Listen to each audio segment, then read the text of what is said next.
bienvenue sur l'Argus.fr. On découvre aujourd'hui la nouvelle Citroën C3, la troisième génération de la citadine Citroën.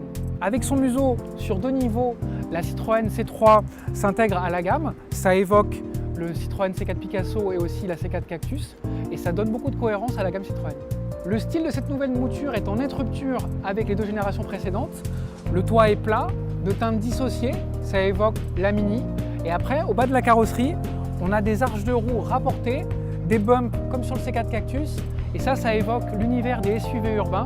Ça permettra à la Citroën C3 de bien se démarquer de la concurrence. À bord de la nouvelle Citroën C3, l'ambiance change également, avec une planche de bord rectiligne, géométrique, qui évoque la C4 Cactus. Ce sont des formes simples, facilement personnalisables. On a ici sur cette version haute un empiècement façon cuir, cerclé d'un élément laqué de gris. Ça donne une ambiance un peu moderne. Là, on a en point d'orgue pour la technologie un écran tactile de 7 pouces de diagonale avec une technologie connectée. On a ici un GPS qui donne en temps réel l'état du trafic, le prix du carburant dans les stations et s'il reste de la place disponible dans les parkings urbains. Ce qu'on regrettera cependant, c'est qu'il soit positionné un petit peu bas et ça impose de quitter la route des yeux et ça, c'est dommage. Au niveau des contreportes, la C3 s'inspire une nouvelle fois de la C4 Cactus. On a des grands bacs de rangement.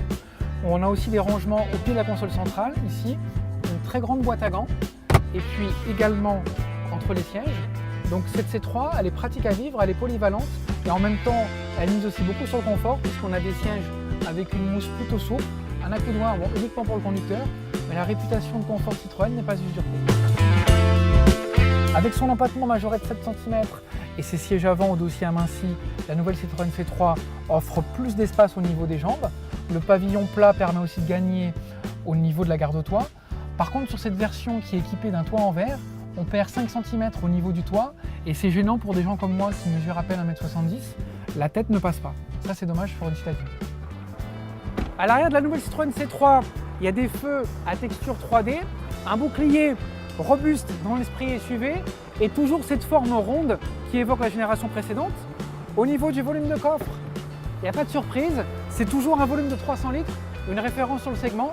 Par contre, regardez, il y a quand même une marche qui est très importante et c'est pas pratique pour le chargement, c'est plutôt embêtant quand il faut mettre des objets lourds.